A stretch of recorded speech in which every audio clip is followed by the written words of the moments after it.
actually start with asking you the question of really, how have you found the challenge for chairs of boards during a global? It's clearly not an event that many, even the most experienced board chairs, would have had to have navigated as part of their governance responsibilities. Well, I think the greatest challenge has been managing the unknown knowns, if you like, and the quantum that we were actually facing of the pandemic crisis. One couldn't really plan because you actually really didn't know the length of time, and the impact as it was going along kept on progressing. So I think for boards, it created that real ambiguity and the challenge of making decisions in an ambiguity environment. I think what we did learn is we had to be agile. We had to meet more often.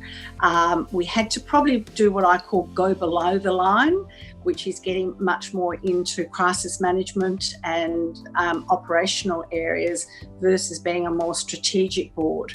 But I think one of the things I did learn is the need for a board to communicate, to create the confidence for the executive team, to create the confidence for the frontline staff, to create a sense of a trusted decision-making body that they could rely on, that had their safety at paramount and the client's safety, whether it be patients, inpatients, or living in their homes. So I think it was sort of, and it still is in many ways with its COVID. So I don't think we can really talk about, but we can talk about the post-acute COVID.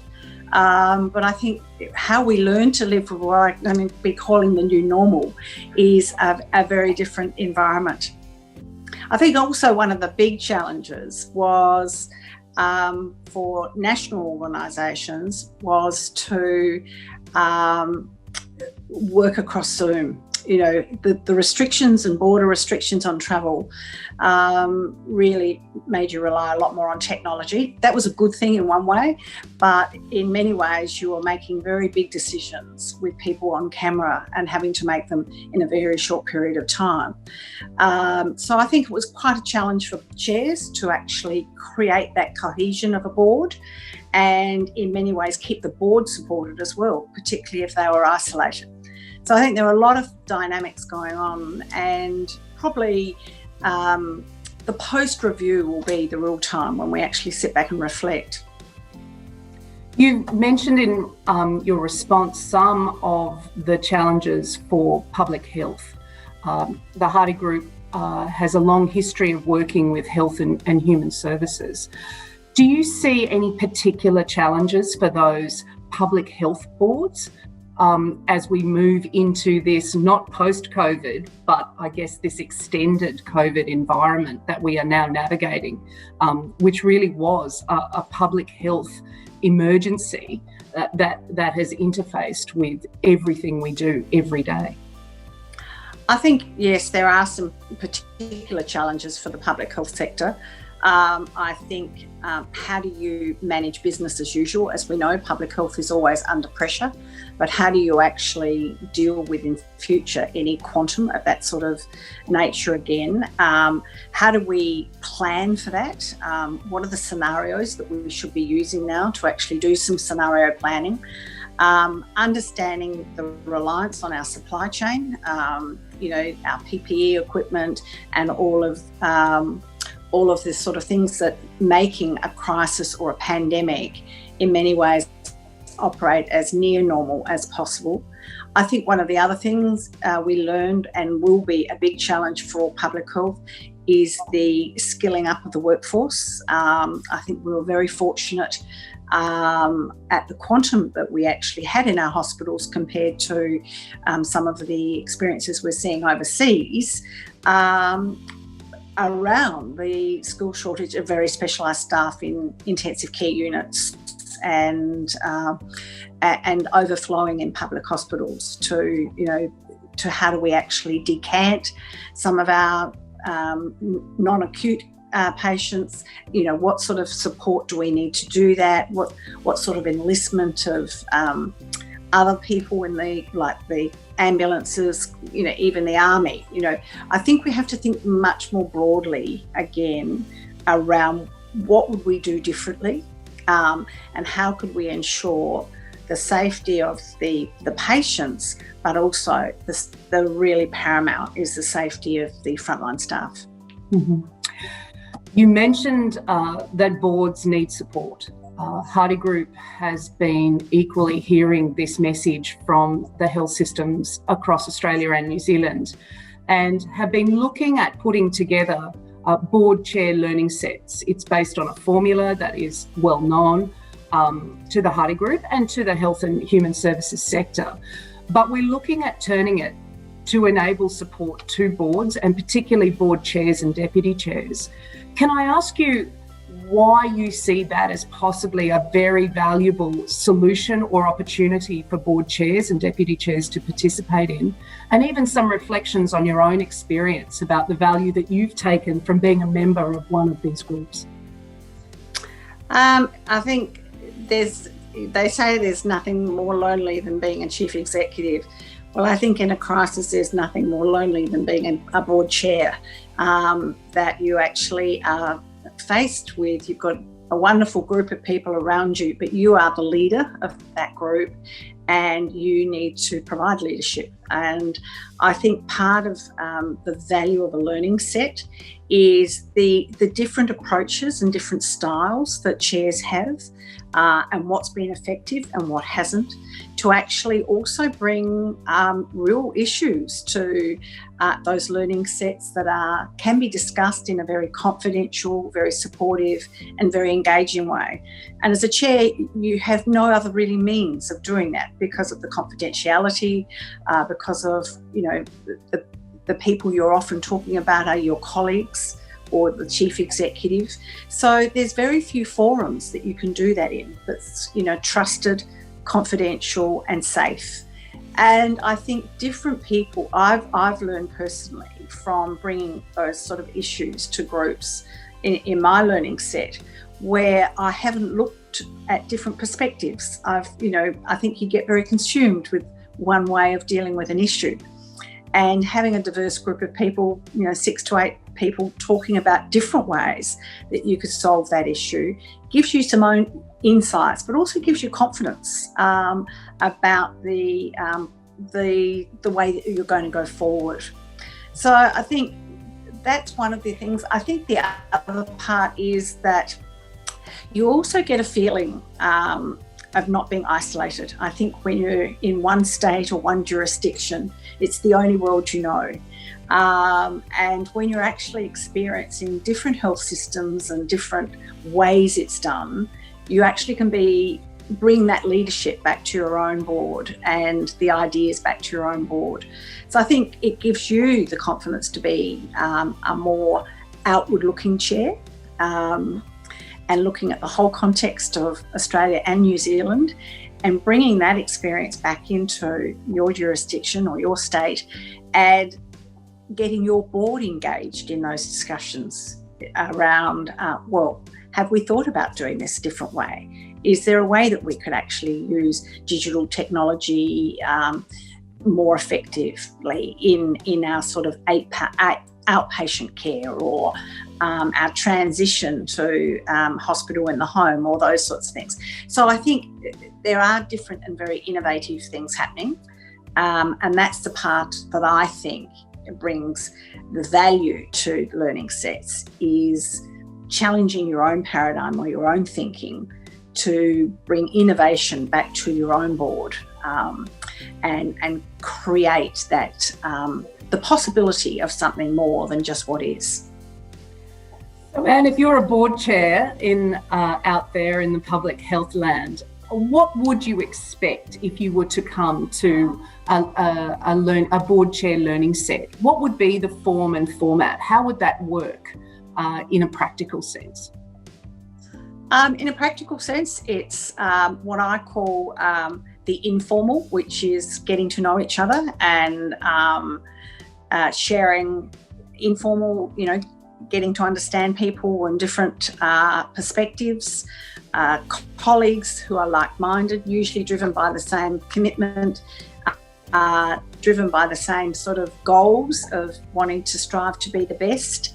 I think the other thing is that then it is structured around bringing issues that you may have to this table in a facilitated conversation. And I think that's probably where the greatest opportunity comes, is a facilitated getting to explore the issue through a whole lot of different lenses and different perspectives. And I think working with the group to synthesise some ways forward or some strategies that the chairs may take back to their own boards, but also for the rest of the learning set to think about, well, we've talked about this issue from one particular person, how might that apply in your board?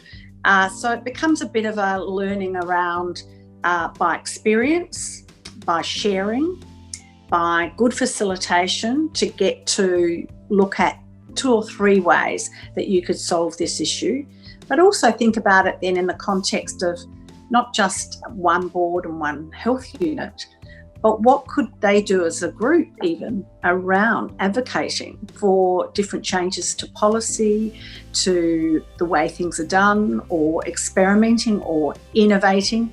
So I think it does become a group that actually shares a common goal at the end of wanting to be the best in public health. And I think if that's the mantra, it's one of the things that you move with in different ways. Obviously, there's training courses, there's conferences, you can network, you have your localised opportunities. How would you differentiate this, though, for someone who's considering perhaps a different pathway to giving them support, leadership and strategic thinking? Well, I think 2 things. One is, I think as adults, we learn a lot more by experiential learning, taking real life experiences and using the experience or the issue to actually learn more about ourselves and our own leadership style, and the leadership styles of others around the group. I think also a good facilitator will bring content into that discussion, particularly around governance, and have they thought about different structures, different ways, different compositions of boards, subcommittees, the ways the governance structure can work that actually would enhance this, what they're finding as maybe as a bit of a issue or a bit of a way forward. And I always talk about it from most boards and chairs are good. It's moving from good to great, and how you get a cohesive group of 8 to 10 people to actually get into good decision making, because that's what you're there for. You're there to make decisions, and understanding a bit about the group dynamics of decision making is really helpful for a chair. Different people have different styles of decision making.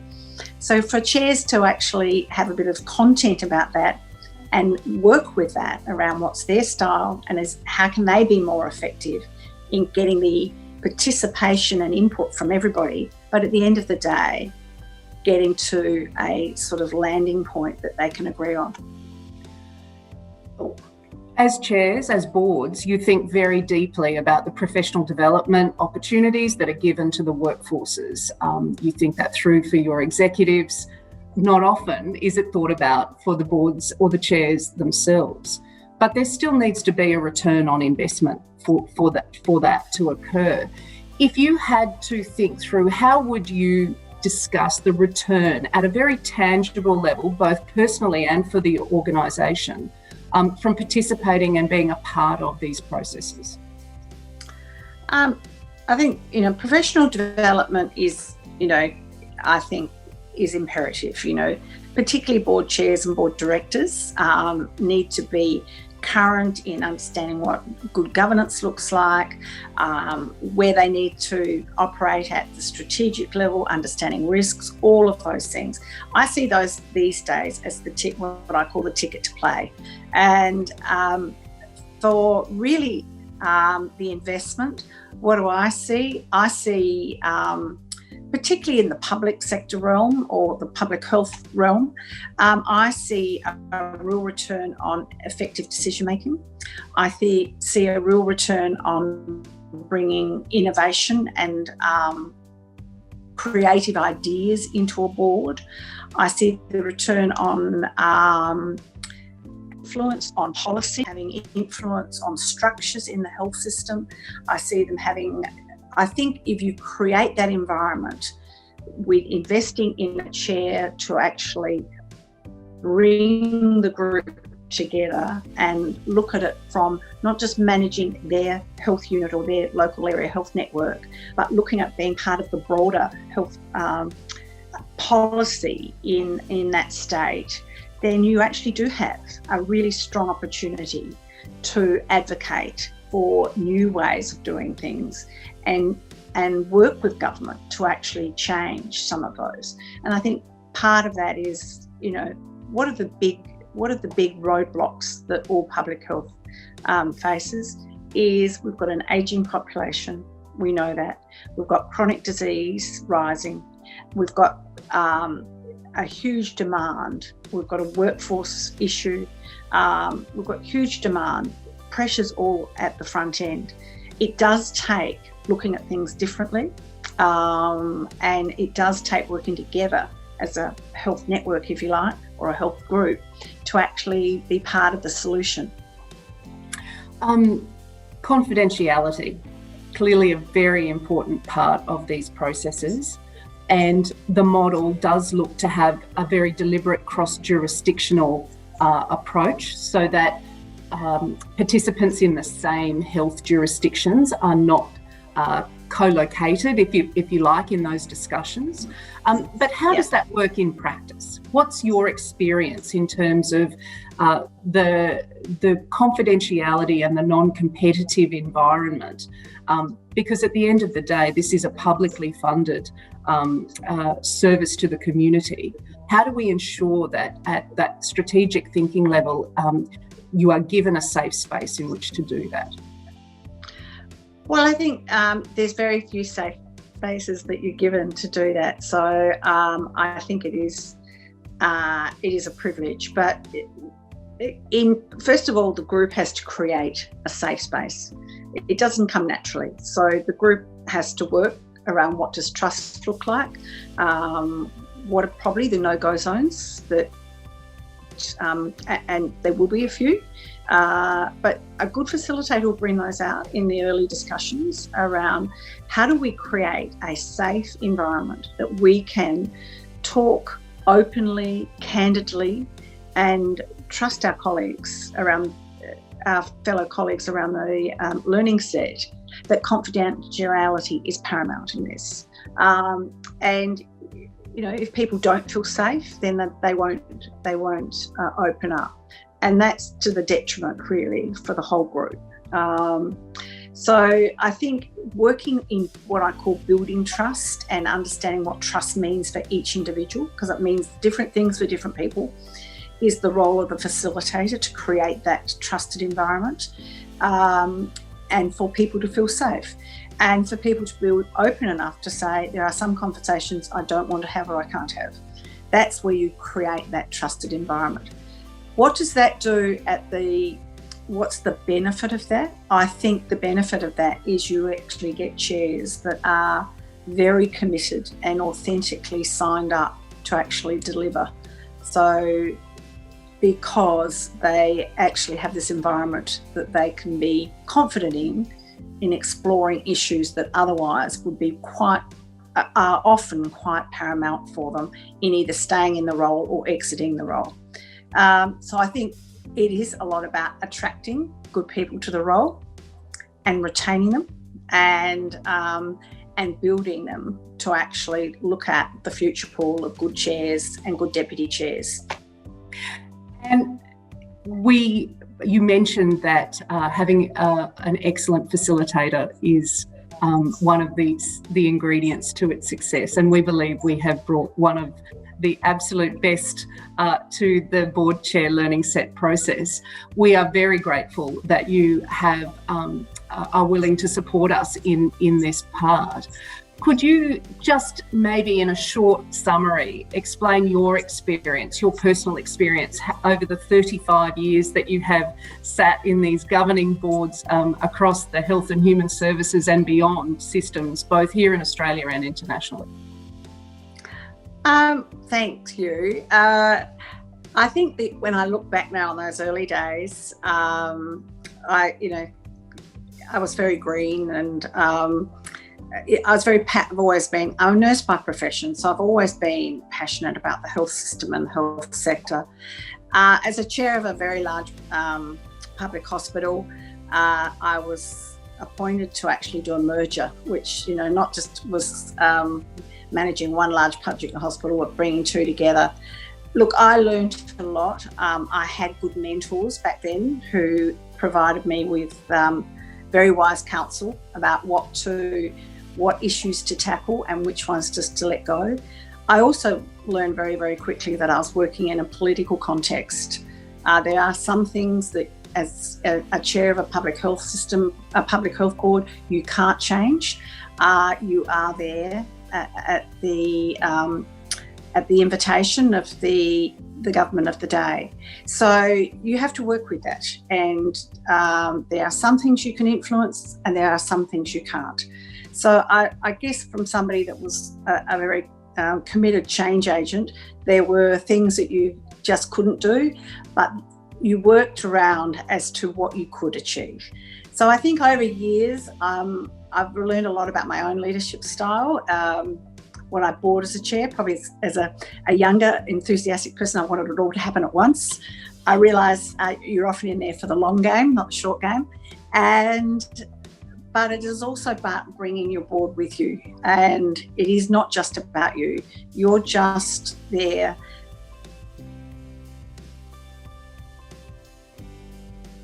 to be the guide or the leader. It's also getting to understand what drives them. So part of my learning journey was very much around getting into what does success look like for you, and how do I make that work for you, and then getting the board to talk about what does success look like for them, so that there were goals rather than just doing what I call driven by agendas. So if you've got some goals and you've got a strategic framework that you're working towards, and working with really committed people, I think my learning journey has been very much around now getting people to be all that they can around the table. So I think, if I look at, I'm a lot wiser now. There's some battles I just don't fight. I still have mentors. I still value my learning sets, because I realise actually that's the part where I can still keep finding out new ways to do things, and learn a lot also still about myself. And Skipper, thank you very much for your time. It's been wonderful.